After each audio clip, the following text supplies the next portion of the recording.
First up, I want to show you a feature that was requested actually yesterday by a viewer. And he wanted to know a little bit about the shallow water shading feature on Axiom. So I'm actually going to bring up my chart here on my Axiom display. And Mr. Producer Man, you can go ahead and bring that up for us. And here we have a Navionics chart. So this particular shallow water shading feature is a Navionics feature. So what I am going to do is I am going to zoom in just a little bit for you. And actually, we're going to even come in a little bit closer to the coastline. I probably could have had a slightly better setup for this feature, but let's take a look. Okay, so we are in Boston Harbor again. You'll see we do a lot of demos up here in this area, this neck of the woods. I'm familiar with it, so it just kind of helps me to find locations a little bit quicker for you. So shallow water shading is a feature that allows us to mark out the shallowest water with a red speckle pattern or crosshatch pattern. So it allows you to define a no-go zone, if you will, on the chart. You're going to find it in the menu. So I'm going to use our AnyDesk technology here, and you can follow along with my touches. I'm going to open the menu on the chart. I am going to come down here to the settings menu, which is always the gears. And then we have a tabbed interface. So we're going to go to the depths tab. And as we scroll down here, we're going to see a bunch of features. And one of the things you may notice if you are running different types of charts on your system is that there are some features that are unique to Navionics. There are some features that are unique to CMAP. There are some features that are unique to Lighthouse charts. This is where we are going to find them all in here. So let's see, shallow water shading is right here. So I turn it on, and when I enable it, you can see over here in my little preview window, I have red polka dots right now across my entire chart. And that is because we are showing shallow water in anywhere from 0 to 32.8 feet. So if I want to tone this back a bit, I can scroll it down. And for example, maybe I'm going to have somebody inexperienced at the helm with me, and I need to go down below. I need to get a drink. I need to make a sandwich. And I can say, Fred, take the wheel, stay out of the red area, knowing that anything that has that red speckle on it is, in this case, at 10 feet or shallower. So it's a way that we can create a marking across the entire navigation chart. Anywhere less than 10 feet right now is marked out with red speckle. So that defines kind of a no-go boundary. Now, there was another way that he asked me this question, and I imagine some of you probably have the same question. So let me talk a little bit about it. What he wanted to do was to define a no-go boundary based on a report that actually the Navy puts out, or the Coast Guard puts it out on behalf of the Navy in the area near where he boats. And basically offshore, sometimes they do testing, they do gunfire, all this sort of stuff. So they'll set up a box, and they'll say that mariners need to stay out of this box at these coordinates between certain hours. And it was an interesting feature. It's not something that we have in the system, but I thought I would describe it to you out there, kind of get your feedback on it, see if it's something you're interested in, because it's something I think would be worthwhile for a future enhancement on the system. Being able to basically define a shape or define a box, maybe add some colorization to it, that sort of thing. But this is the most basic go zone that we're looking at here. This is shallow water shading. But if you're interested in other types of no-go capabilities, drop some comments in down below. We'd love to take a look at those and see what you think. So related to shallow water shading, there's another feature on here called a phishing zone. So what I'm going to do right now is I'm going to zoom the chart back out a little bit. And we can probably bring the chart back up again. There we go. And I am actually going to switch from my navigation chart into my bathymetric chart. And I can do that over here by opening the chart menu, and I select Phishing chart from my chart modes. One of the things you're going to see happen is the chart is going to refresh. So now we've gone from a navigation picture to a bathymetric picture for phishing. So we have enhanced depth contours and intervals and things like that in here. Now, let's say, for example, the fish species that I'm going after, I know they like the water that is 25 to 35 feet. Maybe that's the optimal zone that I want to be fishing in. Well, what I can do in here is I can go into my chart menu again. I'm going to open it up, and I'm going to come down here on the bottom and go into the settings again. I am going to go into my depths tab. And once again, I'm going to scroll down, and we keep going down, keep going down. I can define my fishing zone. So when I turn fishing zone on, I now have an upper and lower limit that it's going to call out on the navigation chart for me. So right now it's set from just shy of 10 feet to 32 feet. Let's try setting this from, let's go from 20. And we'll go to 30 feet. Oops. So you can see what it is going to do for me here. We'll even maybe tone this down a little further. It's not quite as deep in here as I'd like it to be. Let's go 15 to 20 feet.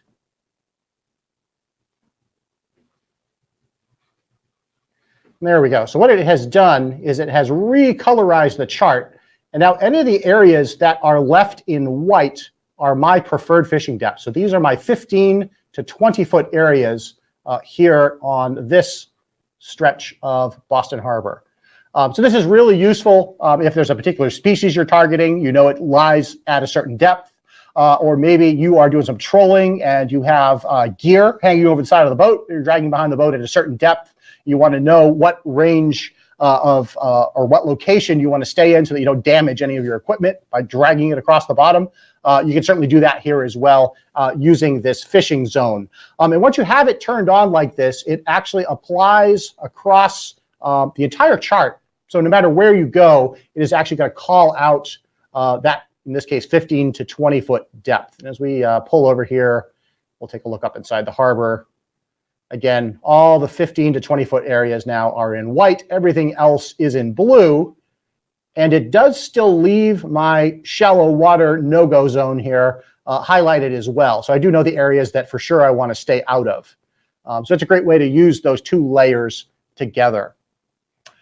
I see some questions in here kind of related to the data that we're looking at. I see one there from Art, and I can actually grab it since I spotted it. I'll pull it up. Art Gauthier wants to know, does this bathymetric data come from USACE in the AICW? So USACE, I think, is U.S. Army Corps of Engineers. I'm not quite sure what AICW is, but this bathymetric data that we're looking at here does come from a variety of sources. I am sure some of it is from the Army Corps of Engineers, some of it's from the Office of Coastal Survey. A lot of it is also from boaters just like you. We are looking at a Navionics presentation, so this can receive data from their Sonar Chart Live and their freshest data programs where you can record spot soundings, create maps, contribute them, and then share them with other boaters, and you can get them back as part of your chart updates. So some of this is user-generated content, they call it. Some of it is official government data, and some of it comes from private sources as well. You'll similarly find bathymetric data like this on our lighthouse charts. You'll find bathymetric data on CMAP charts as well. And of course, there are some very specialized fishing charts available from companies like Strike Lines, Seymour, and standard mapping as well, depending on what area of the country you're in and what you like to do. Lots of great options for fishing. Another one I see up there from Lefty K that is related to charting. He's asking about the duck icon. And let me explain what the duck icon is. Let me see if we can zoom this out. If you could bring the chart back up again, let me see if I can get it to show the duck icons. Let me go back to a navigation layer. Oops.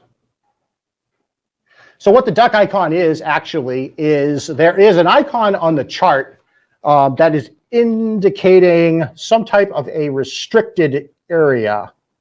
And sometimes you will see it. Here's one of them here. Let me see if I can highlight it with my mouse. Oops, I just lost it. Come back, come back. Depending on where you are, sometimes there's a lot of these icons. Sometimes there's not very many. This is the icon that Lefty K is talking about right here. It looks like a purple duck. This is usually how people will describe it to us when they're asking what it is. We can actually do a long press on it, and it'll tell us what it is. I can actually go to chart info, and it will tell me that we are in a restricted area, and it is an ecological reserve. That's actually what the icon stands for. There is an option to turn those off, because some areas when you go boating, there are tons and tons and tons of these duck icons all over the chart. And depending on the range scale you're at, there could be more or less of them as well. So you can actually come in here to the chart menu. Again, come down here to the settings. But this time we're going to go to a different tab. We're going to go over here to advanced. And in the advanced chart layer, and these this whole menu now is customized to Navionics charts because we're running Navionics tonight. When I come down here into all these different layers, advanced layers that can be turned on or turned off, the duck icons are part of the caution areas. And if I turn them off, you'll notice this little duck icon right about here. It will turn the ducks on or off. Now notice it does turn off some other things as well. So there, a lot of those might involve like traffic separation schemes or traffic lanes for offshore shipping. They all turn on or turn off at the same time, but you do have the option to eliminate them there, as well as other things as well. You can turn off lighthouse sectors. You can turn off some of the shipping channels. You can turn off land-based features. Those are all controlled here in this advanced chart layers menu. What else we got for questions in there, Mr. Producer Man? Got another good one? We'll take one more and then we'll continue. When following a track on the Axiom, is it possible to see the heading of the course shown on the chart? There is a line to follow, but not a heading. So actually, I believe there is. In our data overlays or in our data bars, we have a wide variety of data items that we can show. So the first thing I'm going to do to see if I can make that happen is let's actually put a route into the system. So what I'm going to do is I'm just going to do a long press. I'm going to say build a route, and I'm going to make this one fairly simple just for demonstration purposes. We'll go over here, over here, over here, over here, and then I'm going to finish it. So it's just a fairly simple route, and now I am going to follow it. So we are actually now following a route, and let me see if I can bring up our next heading to follow. So there's a couple things we've got going on here. This is a data bar. It popped up automatically because I started following the route. So here I do get the bearing to waypoint. So this is the active destination. So my next waypoint, this one right here, is at a bearing 013 from the boat. But I believe there is actually another data box I can turn on that will even give me the course after that waypoint. So it's kind of like my next turn point. So let me see if I can bring that up. Now, all of these data boxes are individually editable. We also have these floating data boxes out here on the screen. We edit them all basically the same way. So I'm going to try to change this latitude, longitude on the data bar. I'm going to do a long press on it. It'll let me do it here with AnyDesk. Will you let me edit it? Maybe not. I'm going to have to do this one with my finger. Let's see. All right, I do a long press on it. I'm going to say edit. And I think if I go down in here to my navigation category, I do have my next waypoint. Let's see, that names it by name. So now we know the name of my next waypoint. Let me just see if there is an option here for a... What have we got here? Waypoint, time to go, target position, active waypoint, route ETA, waypoint ETA. Let's see what active waypoint is. All right, so that's giving me the name of the waypoint I'm headed to. That other one is giving me the name of the next waypoint in sequence. I'm going to make a note and take a deeper look at this one. And what I will do is I will follow up with you on that. I'm pretty sure that there is a data box in here somewhere. As you can see, there's quite a few. So when we go in and do any data box editing, they're all categorized in here. And I think what you're looking for is in one of these categories. I'm just not quite sure which one it is at the moment. I thought it was in navigation, but it might be hiding away in a different one. So let me find out the answer to that, and I'll post it back in the comments. What else do we have for questions in here? We'll take one more. Mark would like to know, can I change day to night colors on all instruments with one click? That's a great question, Mark. And the answer to that is maybe. So there are certain functions that we can do system-wide. There are certain functions that we can do device by device. So as an example, let me bring both of my displays up so you can see them. Can we switch to the actual camera product cam? All right, so what I've got here on the desk in front of me is I have an Axiom 7, I have an Axiom 12 RV, and I have these linked together. So if I, for example, change the brightness on one, it changes the brightness on both of them. So you can see the brightness is actually linked over the network, and I can go up or down. If I change the display mode will also change on my MFDs. So here I've gone from daytime into nighttime, and my MFDs have followed. Now, I also have out here some instruments. And let me see if I can get just a slightly wider view. So this bottom one here is an I-50 tri-data. It is networked to these MFDs. And what I want to show you is that if I change the brightness over here, it does change the brightness of the instrument as well. So once again, through the networking, these are all linked together. What doesn't change on these, and for that, let me show you this instrument up here.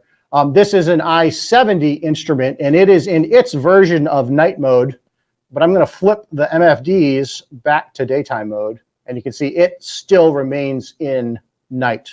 My MFDs went back to day. The night mode still remains up here on the instrument. So we can link the backlighting together and go brighter or darker. The color palettes currently do not shift, but that is something that we're taking a look at. The color palettes were kind of a recent addition on the MFDs. Now we just need to take it one step further, shift color palettes automatically on the instrument. So that's something that we will be taking a look at.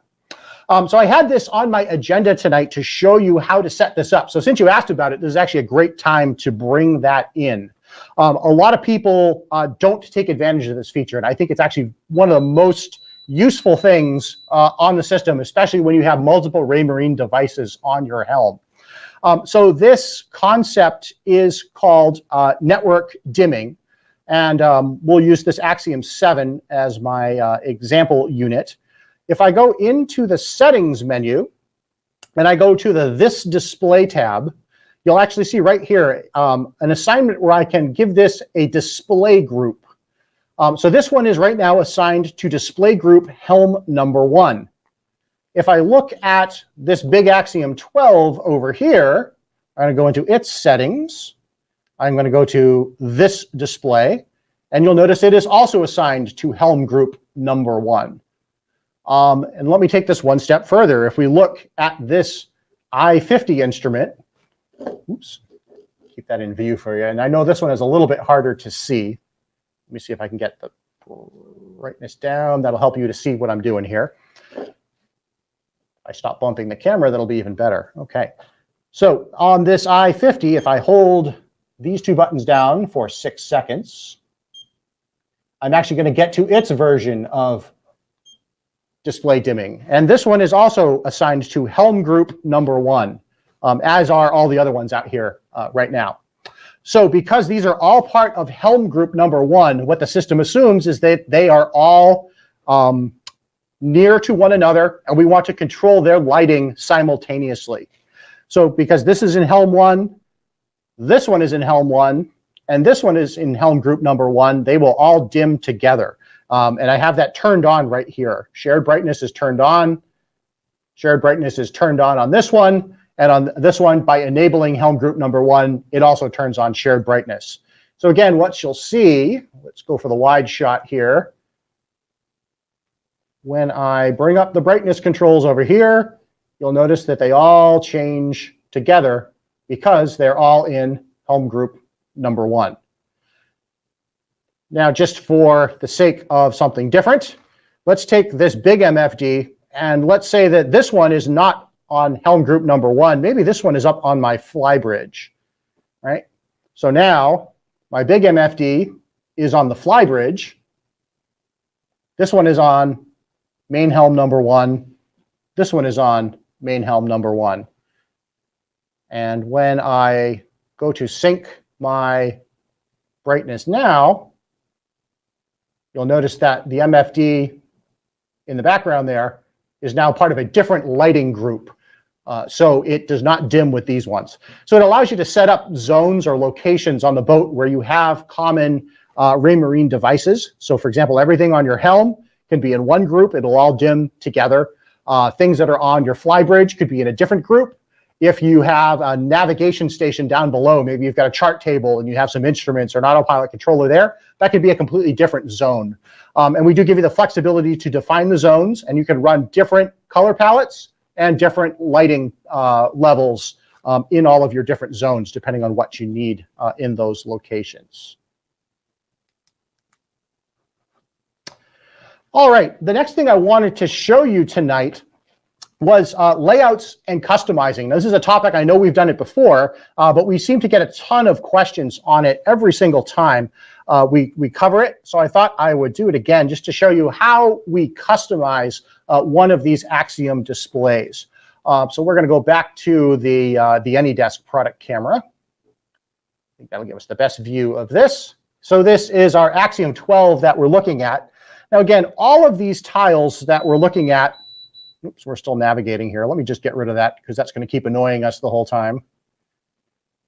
So when you want to end a route, just go to the menu, we go to navigation, and we say stop. All right, now we have stopped navigating. All right, so back out here on the home screen, the set of tiles we're looking at here, these were preset by one of our engineers who knows a little something about saltwater fishing, but he doesn't necessarily know how you do your saltwater fishing. So all of these tiles are completely customizable. You can put anything you want on any tile. We can carve them up into different combinations of apps. And we have multiple pages of these available too. So you have 8 tiles on the main page. We have 8 more tiles over here to the left, of which I only have 4 of them populated with anything. These ones are blank. And if I go to the other direction, I have another 8 tiles that I can do anything I want with. So on any one of these, if I just do a long press and then say customize, it brings up this editor for us. And this allows us to define what this tile is going to hold. So up here in this layout selection, I can have a full screen of any item, or I can have 2 apps side by side, top and bottom. I have 3 apps with a large one to the left, 3 apps with a large one to the right, 3 apps with the large one on the top, 3 apps with the large one on the bottom, or 4 equally sized applications. So just for fun, I'm going to choose 4 applications. And now I use my selection of apps over here on the left to program the tile. And I can put anything I want in here with a few exceptions. And it'll tell you if there are a couple of apps on the system that have to be shown in full screen presentation. An example of that is the Yamaha engine app or the new Mercury engine app. Those need to be full screen. The YachtSense app, I think, also needs to be full screen if you have one of those systems. So here I select what I want to put out here on my window pane. So I'm going to put chart in the top left. I'm going to put radar in the top right. I'm going to put fish finder, and I'm going to put my thermal camera into this 4-way pane. Now, if I am satisfied with that, I can press next to move on to the next step here. If I want to change one of these around, I can just go around one more time. So you know what? I don't want chart there. I actually want to have fish finder there. and I want to have Fish Finder there because I'm going to show two different sonars at the same time. And I want to put my chart down here so that I can see where I am on my navigation plot. And then finally, I want to put my radar down here so I can watch the traffic while I am fishing. And now that I'm happy with this layout, I can say next. I can call this whatever I want. The system defines it initially by the apps that you have chosen. We chose a combination of Fish Finder, Chart, and Radar, so that's what it named it. But if I wanted to give this a custom name, maybe this is my page. So this is now Jim's page, right? So I call it Jim's. And there it is, Jim's page. And when I open it up, I get my four-way split. Because it has sonar channels on it, and it is the very first time I am accessing them, it asks me what sonar I want to put into this window. So I just press OK. It asks me to select where my sonar is coming from. So maybe I want to put down vision into that window, and it'll populate it for me.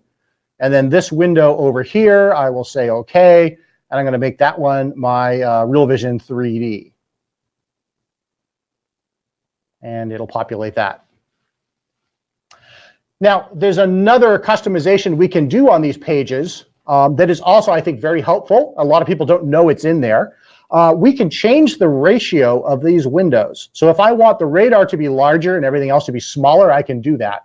If I want to favor the top half of the window versus the bottom, I can do that too. So where we change the ratios on this page now is in the main menu. We go into the menu, we come down to Settings, and then we go to the settings for this page called Page Settings. And anytime you have a split screen window, you'll see this option to edit the ratio of the split screen. And now it's as simple as just dragging my finger on this blue center arrow. And you can see that I can pull the ratio out to wherever we want it to be. If I want to make that Real Vision 3D window a little bit larger, I could just pull it the other way.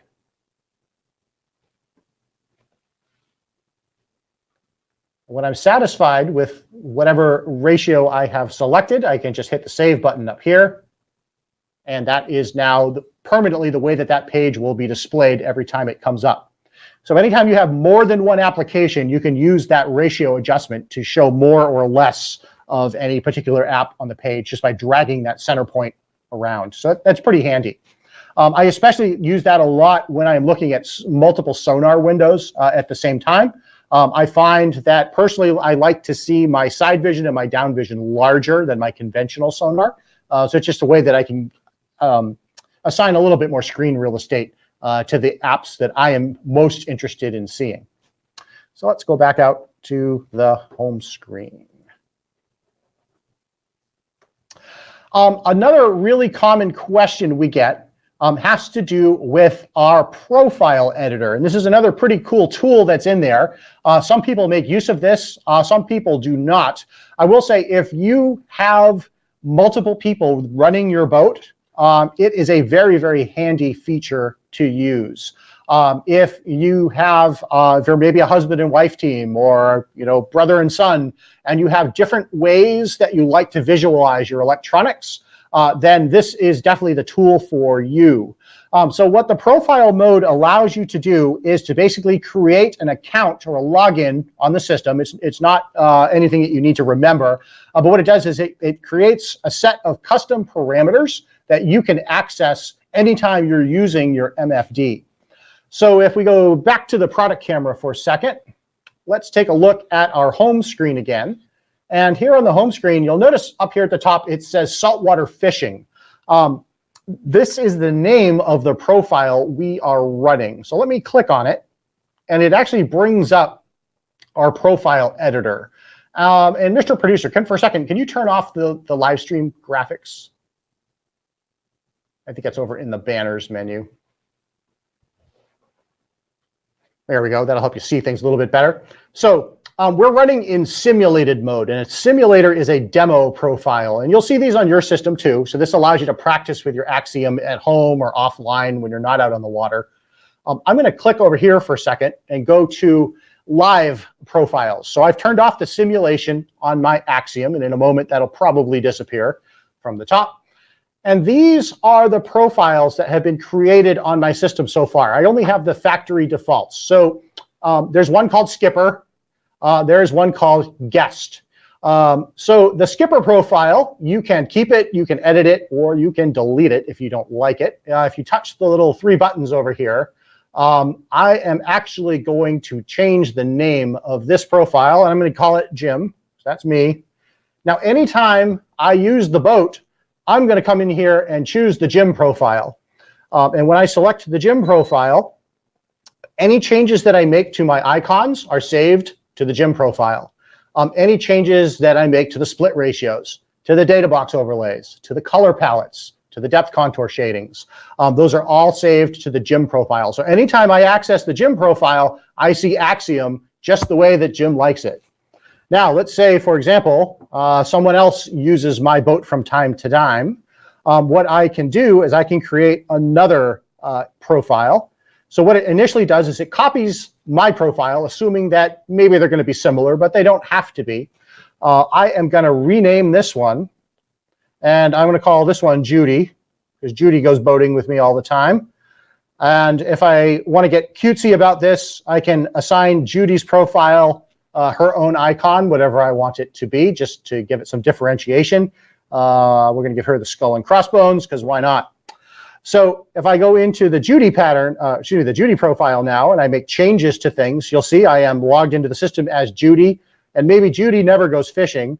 So I'm going to customize Judy's tile, and I'm going to put radar in that one. And I'm just going to save it. I'm just going to do a couple things on here to make it noticeably different from my profile. So Judy likes to read the handbook, so there's the PDF viewer. Judy likes to fly her drone, so there is the UAV app. So here's Judy's preferred apps here on the top. And what I want to show you is that when I change profiles and I go back to the Jim view, there's all of Jim's apps, and Jim's settings are all saved. Or when Judy takes the helm, now Judy has all her stuff right here at her fingertips. So it's a very, very handy way for people to customize the system and not mess with other people's settings. I know some people are very sensitive to that.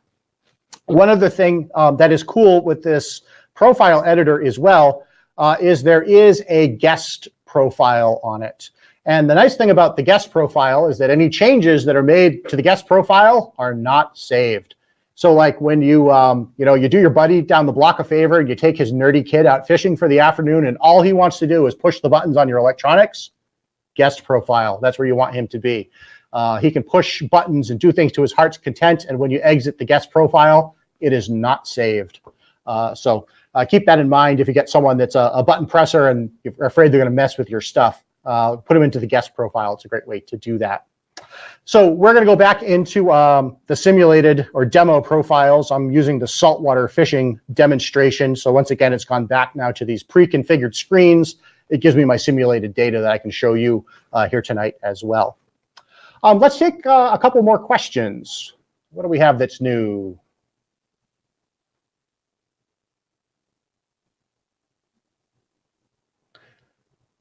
David would like to know, is there any way to get tracks back that were deleted by mistake?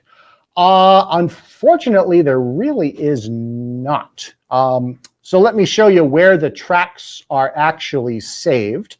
On your home screen, there is a button called My Data. Let me click it with the AnyDesk so you can see my finger presses.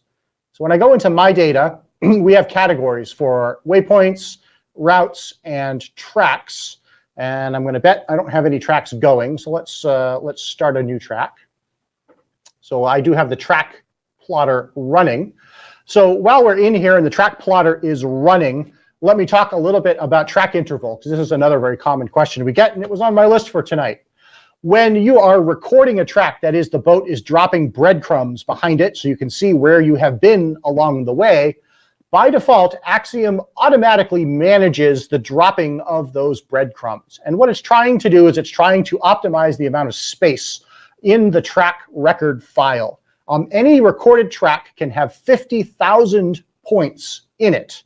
Those 50,000 points can be very, very close together and give you a lot of detail, which is going to eat up those points faster. They can also be spread out over longer distances so that you can cover much more ground. If you're going transatlantic, for example, and you're doing long straight courses, you may not need as many breadcrumbs to define your track. So it can record for days and days and days at a time and not use up those 50,000 track points. So with automatic management, it kind of intelligently looks at how fast you're going, how often you're changing course, and it adjusts the track interval. What I find in the real world is most people want to have as much detail as possible. Most people that are running the track recorder are doing it because they truly want to see where they have been. They want to see a very defined track line with maximum detail. So if you go in here to this record by, we can go to a time or a distance-based interval. If you go to a time-based interval, then you have some selections here. So right now, the breadcrumb dropper is dropping a fresh breadcrumb every 30 seconds behind the boat. If I want more detail, I could go to a smaller interval, so maybe 5 seconds, or I could even go to a 2-second interval. You guys down in the southeast that are going into going flats fishing, you're going back into the bayou, I would go to a time-based 2-second interval, absolutely, to get maximum track detail. You can also do a distance-based interval as well. So we can just change here, record by distance instead. And again, the interval changes. You can have, anywhere from 120-foot spacing, which is, my guess is probably 10 meters. That's why we get that kind of oddball number, out to 1 mile between points. So it's your choice how you want to do it. Personally, I am a small boat guy. I go into lots of little tiny skinny water places. I prefer to use time-based interval, and I use a very, very small interval as well. I'm usually on a 2-second interval, but I don't keep my tracks for any extended length of time either. I usually reset them every day or every other day, so that 50,000 track points, that'll cover me for longer than I care to be out on the water at any given time, even with that short interval. So your original question about the track, so as we've been running along here and dropping some track points in. Let me close the window here. Let's go back out to the chart. Oops, the chart which I edited away. Let's make a chart window real quick here. Customize, chart, next, save, chart.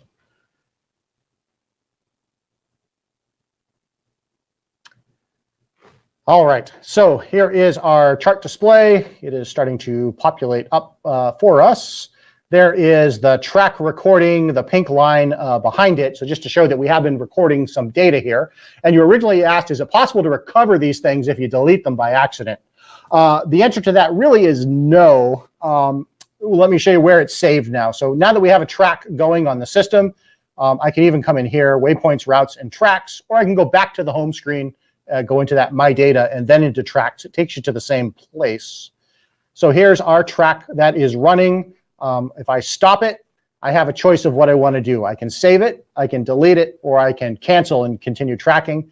So if I save it, it is going to save it off to memory. If I do try to delete this track, it does give me the "Are you sure?" So definitely if you're going to delete something, pay close attention to what it is you're deleting. And this is your last chance right here. And if I say yes, that track is neutralized. It is now gone. And there really isn't a way to recover it. What else we got for questions in here? Mahi Mountain Outdoors. Ooh, that's a great avatar you got there. I just installed a Raymarine Magnum open array radar. Do I leave the switch on the pedestal turned on all the time? Great question. Yes, you do. So on the back of a Magnum open array radar, there is a little toggle switch. It's got a rubber boot on it, but it has an on-off on it. And it's called an antenna safety switch. You're going to leave that on all the time unless someone happens to be up there working around the radar. And what that is it's basically a local lockout so that I don't know, if I'm up there cleaning or I'm up there doing some kind of maintenance or whatever, if someone down below doesn't realize I'm up there, they don't accidentally turn the radar on and knock me off the hard top of the boat and into the water. When they flip that switch, it actually prevents the radar from spinning. It does prevent it from transmitting as well. It basically knocks the radar out. It will not start up if that switch is in the off position. That also kind of leads to another point, is sometimes what will happen is when people are washing their boats down at the end of the day, or if someone had been up there working, they forget to flip that switch, or they accidentally bump the switch into the off position, and all of a sudden their radar doesn't work and they're not sure why. Definitely take a look and see if that switch got moved. I've seen more than once where that switch actually gets bumped with the mop or the boat brush, and you don't realize it. You turn the radar off, and it won't spin up. And you'll get a message on the MFD. It'll basically say that the scanner's not responding or the scanner's not available. Check the switch. That's always the first thing to look at. Christian G, what is the difference between the Quantum 2 Doppler radar and the RD424HD? I purchased the RD424 because that was my only option at this time last year.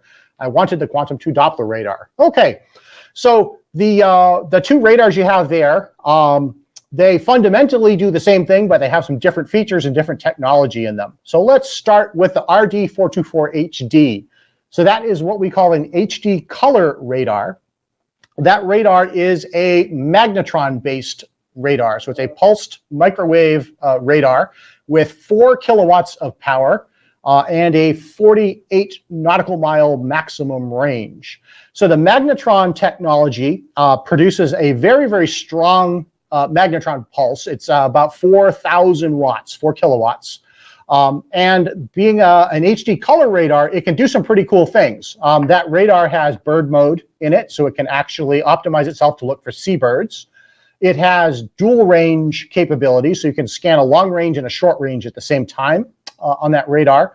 It has, what else is unique to that? It has dual speed mode as well. It has 24 or 48 RPM scanning. So at shorter ranges, it'll spin faster. At longer ranges, it'll spin slower, though it's inside the radome. You can't see it, but it does do that. So if we take a look at a Doppler radar, a Quantum 2, a little bit different technology. So Quantum 2 uses what we call a solid state chirp pulse compression radar. So it's a different kind of technology. It is lower power. So Quantum 2 is in the neighborhood of about 22 to 25 watts of power versus 4,000 watts over on the RD424. Different kind of technology, but it does the same job in a different way. So with less power, it has a 24-mile range. But what Quantum does that's kind of unique is it has Doppler processing. So what Doppler does is it actually uses that specialized signal that it sends out, and it looks for pitch changes in the return echoes. And basically, if you remember all the way back probably to, I don't know, middle school science class, they always used to talk about the Doppler effect, and they would use the example of a train horn. And as the train is approaching, the sound of the horn shifts in phase and gets louder, and then the sound of the horn drops off in pitch as it gets farther away. Well, that's actually what a Doppler radar is doing as well. It monitors the frequency of the returning echoes, and it can determine if that target is moving towards the radar or away from the radar, and it color codes it accordingly. Targets that are inbound are color coded in red. Targets that are outbound, moving away from you, are color-coded in green. And then any other target is usually on a third neutral color, typically a gray or blue or something like that. So the Doppler radar is really good for collision avoidance and kind of coastal navigation, picking out moving objects versus stationary objects. The RD424HD doesn't have the color coding capability, but it can do a lot of the coastal navigation and collision avoidance stuff in different ways from the Quantum. They're both great products. They both have some unique capabilities to them, and I don't think you really could make a bad choice either way. If you want a little more information about what you have and how you can apply it to your boating, Christian, certainly drop a comment in down below, and I'd be happy to follow up with you on that.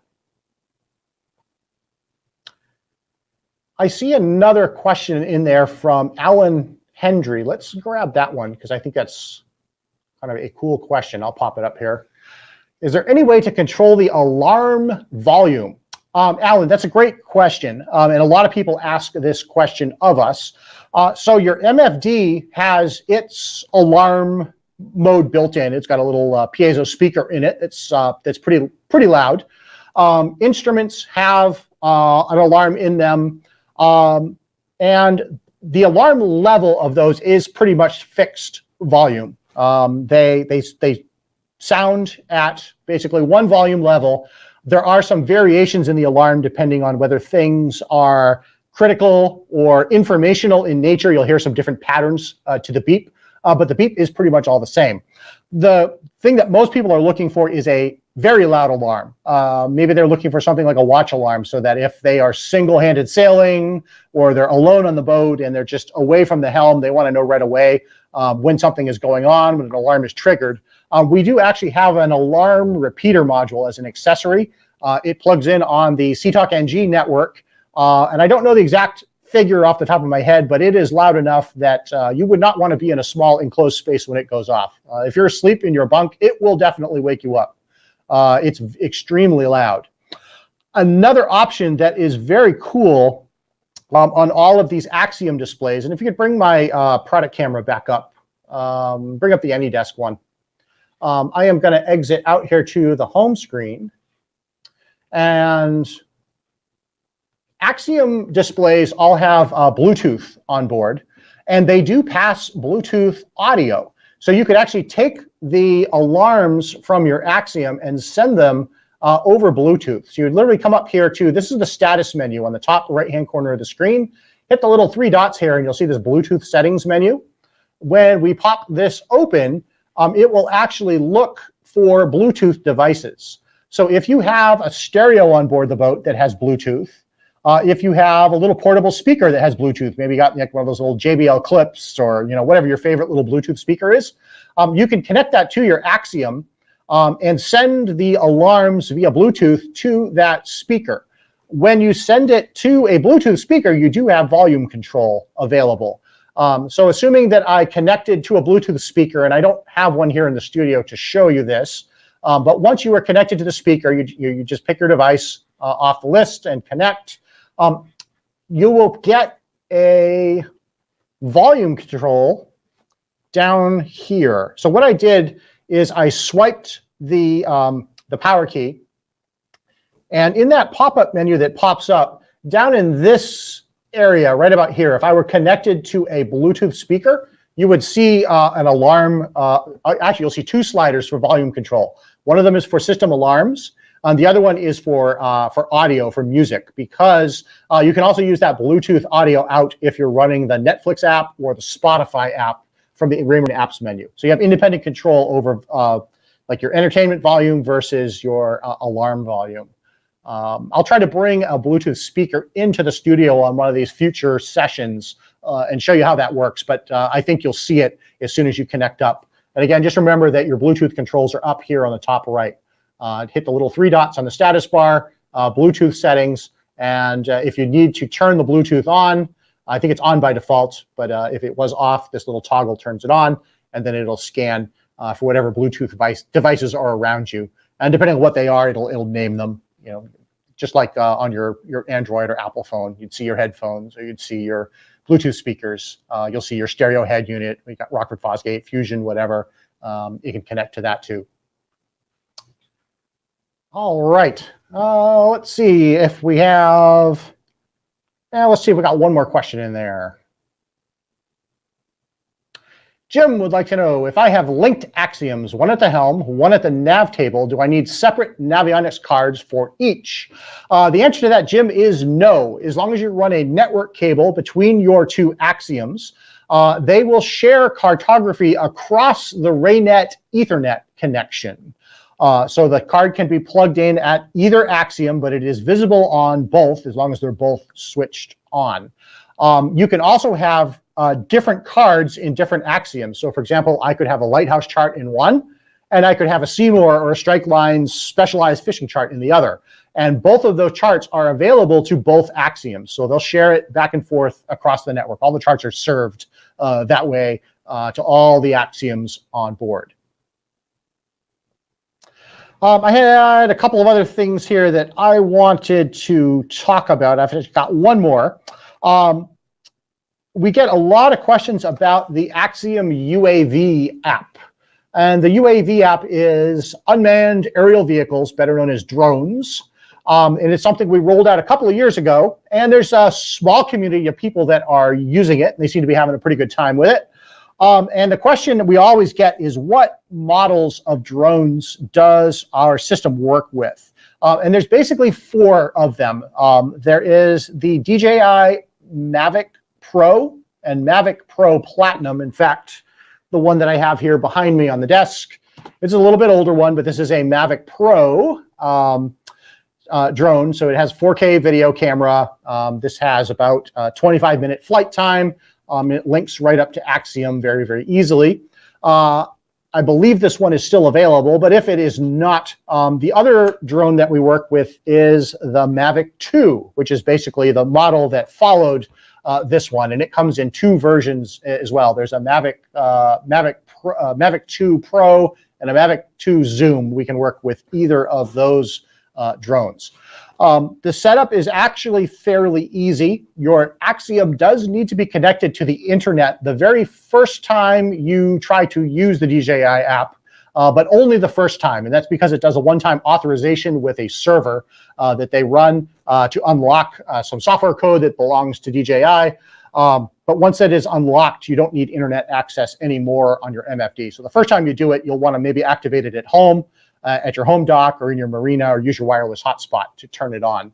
And then the connection is actually just a USB connection between your drone's controller and the back of your Axiom display, and it'll come right up in the app, and you can control it from there. We'll try to do a little bit more in-depth demonstration of how to set that up in a future episode. I see we're coming up towards the end of the hour. I think we got time probably for a few more questions. We definitely want to give as much time as possible to your questions tonight. We really appreciate you coming on this Thursday night. I see one there from Ron Mitchell. Okay, we'll take that one first, and then we'll cue Todd's question up next. How do you get to the Mercury page? So in the last few weeks, we announced compatibility between Axiom and VesselView Connect, which is a new system that Mercury has just started rolling out.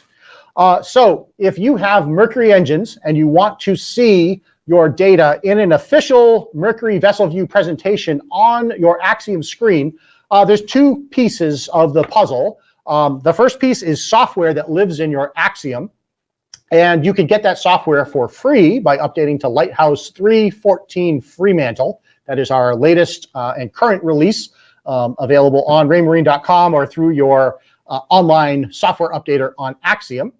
So let me show you how you would access that. So the first thing you need to do is in your system settings. So from the home screen, go into settings, go to your boat details. This is where we tell Axiom all about your boat and how it is configured.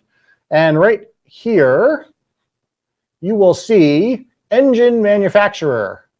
So you will come in and you will select Mercury. And this tells Axiom that it is now looking for a Mercury VesselView Connect gateway out on the NMEA 2000 network. You also will need to tell it how many engines you have on board your boat. And VesselView Connect supports anywhere from 1 to 4 Mercury motors. So you pick the number of motors you have. I bet Ron's probably got 4 motors, maybe more on his boat, but we'll go with 4. And then we're going to exit out of here so that we have defined that we have Mercury engines and we have 4 of them on board. Now, to actually get the VesselView app, we need to do an edit on the home screen. So just like before, I can pick any one of these tiles. I'm going to do a long press and say customize. I'm going to make this a full screen because VesselView is required to run in full screen. And I scroll down here in my list of available apps to program, and voila, we have Mercury VesselView. And I say next, and it by default calls it VesselView. And now it is available on my system. And when I open the app, I am going to get a preview of it here. And I have set this up for a 4-engine configuration. So the way that Vessel View shows 4 motors simultaneously is it nests them together. So if you notice on my left-hand gauge, I have P and PC. So I have port and port center. Over here, I have starboard and starboard center. And if I had live data on the system, I have everything I need to know right here. I have RPMs. I have whether I'm in forward, neutral, or reverse. I have fuel burn. I have tank levels. I have speed.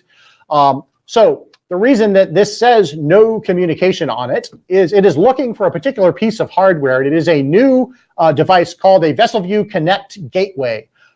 It is from Mercury, so you'll need to order it up through your local Mercury dealer or through their parts counter. There's 4 versions of it. There are 2 of them for single outboard systems. One of them is for an under the cowl connection. The other is for an under the helm connection, depending on how your particular outboard is set up. Then there is a Vessel View Connect device specifically for dual engines. And then there is a 4th model that supports 3 or 4 outboards. So you do need to order the correct one for your boat's setup. This integration with Mercury is very particular. They require you to use this Vessel View Connect gateway. So if you have some other Vessel View display or some other piece of Vessel View hardware on board your boat, even ones that output NEMA 2000 or Bluetooth or things like that, they will not work with this app. Mercury wants you to have that specific Vessel View Connect gateway.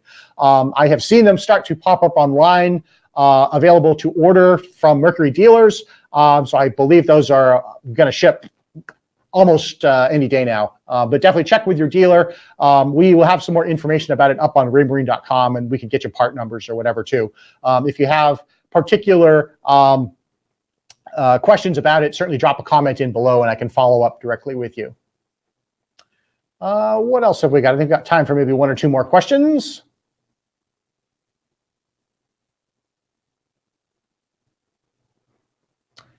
Christian, can I get AIS targets to show up on the radar display? Yes, you can. So to get AIS on your Axiom display, you do need to have either an AIS receiver or an AIS transceiver.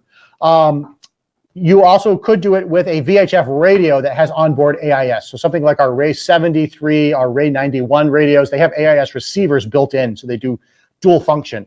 But assuming you have one of those devices networked to your system, if you want to see AIS targets on your radar, here's how you do it. So over on your Axiom, let's bring up the product camera again. We would go into the radar app. And when the radar app opens up, I have a menu up here, just like I have on all of my other apps, to get into my system settings, or excuse me, my app settings. And AIS is hidden here in the targets layer. So I go to targets, I can go to AIS settings, and right here, show AIS targets in radar. So when I flip that toggle switch, my AIS targets will magically appear. You have the choice of showing standard AIS targets or enhanced targets. So the enhanced targets are the ones we see here. They have a little bit of definition and character to them to kind of discern what types of boats you're looking at. So there are unique icons for passenger vessels, for high-speed craft, for sailboats, for commercial ships, for first responders. So if they have identified themselves in their AIS broadcast as a particular type of vessel, you'll get a slightly more distinct icon. If you want to keep it simple, you can turn that off, and then all of your AIS targets will just show up as triangles.